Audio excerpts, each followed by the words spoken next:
everybody. Elizabeth here with Country Peony. I'm so excited to have you here.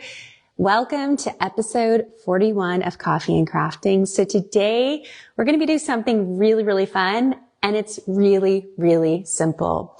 So we're going to be making these adorable Halloween ghosts with spackled art. So you can see there's some fun texture there. And I decided to do some unconventional colors.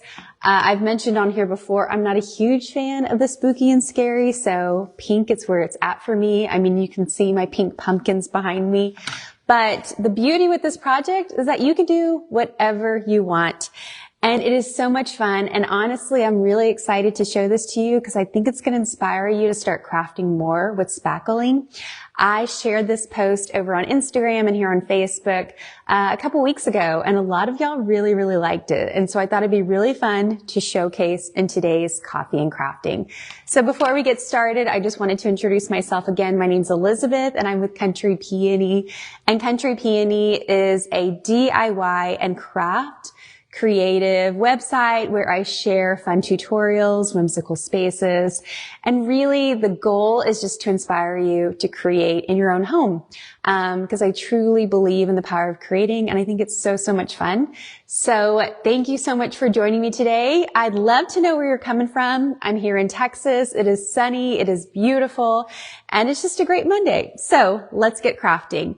I wanted to talk about spackling a little bit. So I like to use DAP. But honestly, you can use whatever you have on hand. I just bought mine on Amazon, and I've linked all the supplies in the description below if you want to try this project yourself. But I wanted to show you kind of where my crafting spackling process started. So, last spring, or I guess for my 11th, blogging anniversary, I made this faux cake using spackle, and I have linked it below if you want to try it yourself. But it is so much fun, and honestly, I'm surprised sometimes that it's not real. I always joke that I can't bake a cake, but I can craft one. I'm not a great baker. And this is so much fun, and this was kind of my intro to spackle for crafts. And then I've also made this with a different technique for Easter. So it's really fun. And then I was thinking about it. I've got these fabulous canvases from Dollar Tree. So next time you're at Dollar Tree, pick up these canvases. They come in a pack of 2. It's a great price. I picked these up for my kids. So when they come here to the craft studio, they just start playing on the canvases. It's a great texture and medium for them to play with. And so I picked these up and I thought, oh, I could use the spackle to make some ghost art. And so that's what we're going to do today. I love the textures on this. I think it's really fun.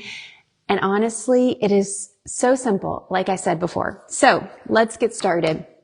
For this project, again, I've linked everything below, but you're just going to need some canvas art. I recommend canvases because it really holds the spackle really well, and it just elevates it a little bit.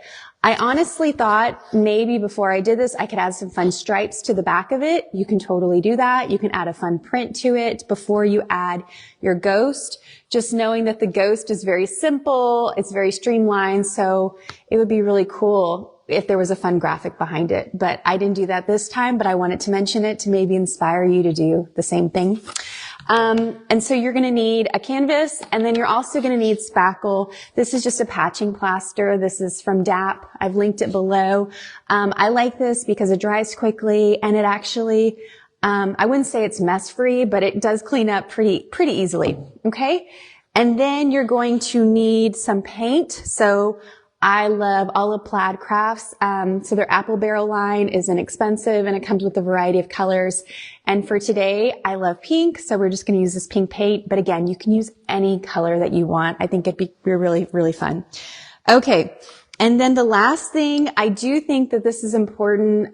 This is a cake knife, or a spatula, cake spatula, and a frosting spatula. This is really fun. But again, you can use a spoon, you can use a plastic knife, whatever you have on hand. You don't have to buy a cake spatula, but this has been really fun for the crafting process.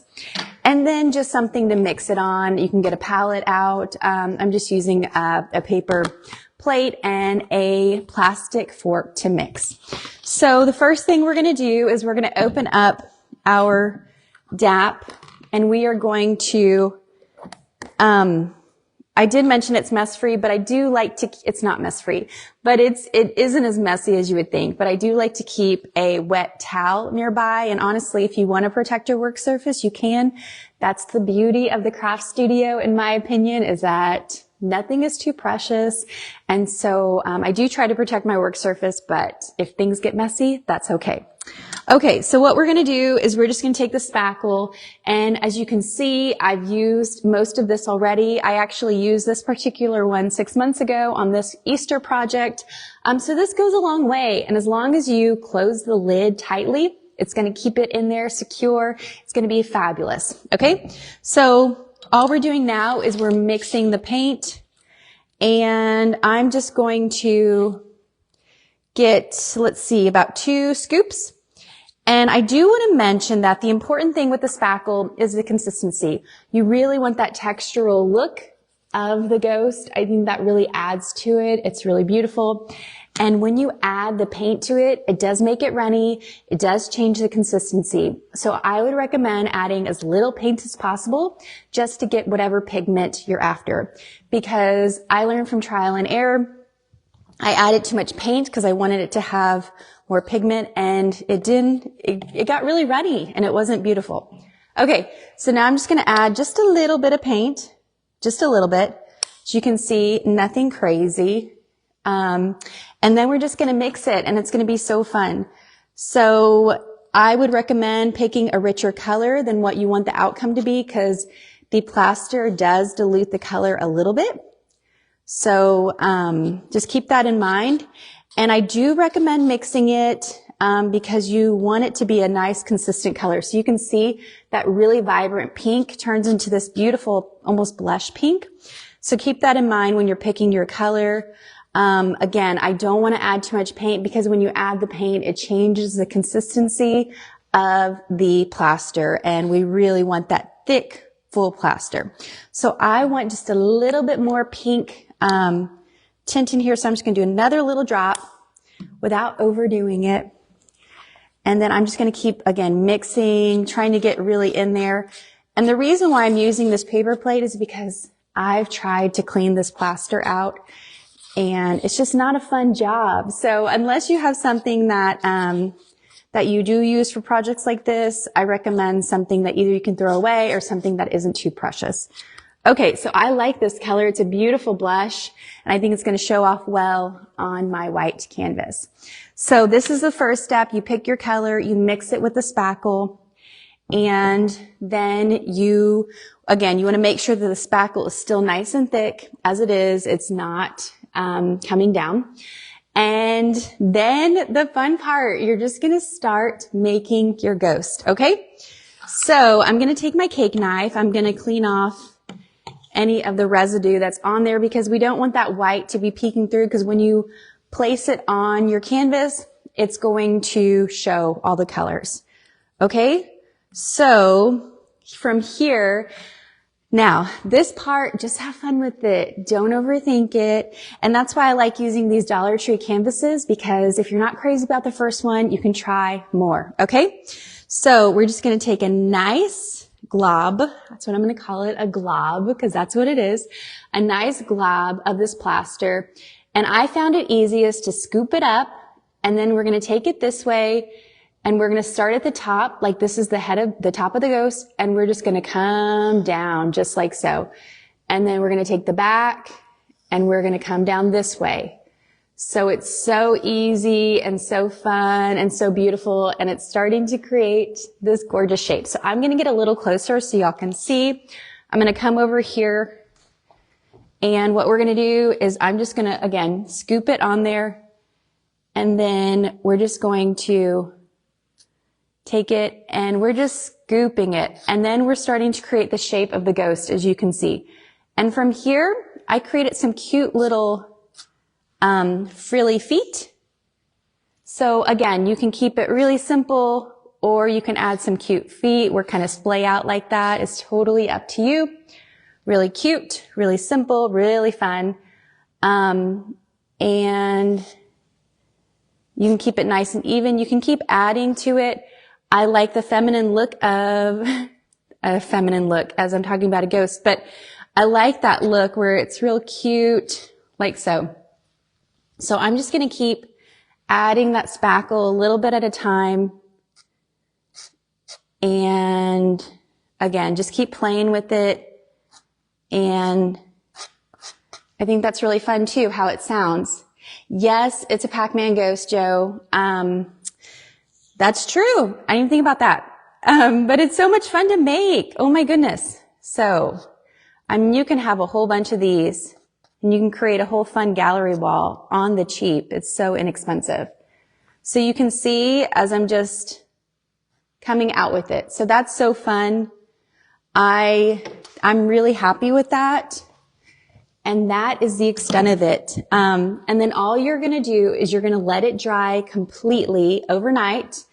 And then what I like to do, so you see, I want to keep those grooves in there. That's what gives it the fun texture and the dimension. You can see on this dried piece, just the fun lines, the grooves, that really adds to it. And here, I think the head might be a little too thick, so I'm just going to smooth that out. And again, this is such an easy beginner-friendly project because look at that. Isn't that so fun? So you're just going to keep smoothing it out as you go. And there you go. So I'm going to let this dry overnight. And then once it's dry, all you do is add your ghost eyes. And that's what really makes it a ghost. So the way that I like to make circles for my ghost eyes is instead of using the paint brush part, I like to use the bottom of the paintbrush. So all I do is I open up my paint and I'm going to show you on this extra canvas. All I do is I just open it up and then I'm just going to create a little circle with it. It's as simple as that. Because whenever I use a paintbrush, for some reason, even if I use the smallest paintbrush, it doesn't give me the look I'm after. I just want a cute little circle. And I have found that using the bottom of the paintbrush makes it really easy and really fun to create a beautiful little circle. And look how cute those little eyes are. So that is what you do. So you're going to let this dry. And then tomorrow you are going to paint this on top of the ghost to give you this. Look how cute that is. And what's even better, since these are so inexpensive, you can make multiples and you can create a fun gallery wall. You can create a fun moment. Your children can do this. Your grandchildren can do this. They can sign it on the back. It is so, so much fun. And we are like 10 minutes in and you're done. It's amazing. And so then you just clean up, you clean off your knife and you throw everything else out and you're ready to go for a really cute Halloween craft and decoration that you made. And it was not expensive and it was so fun and simple. So let me know if you have any questions. Thank you so much for joining me today. I will see you next Monday here on Facebook at noon Central Standard Time for another simple craft that you can do in an afternoon and just to inspire you to create more. Thank you guys, and I'll talk to you soon.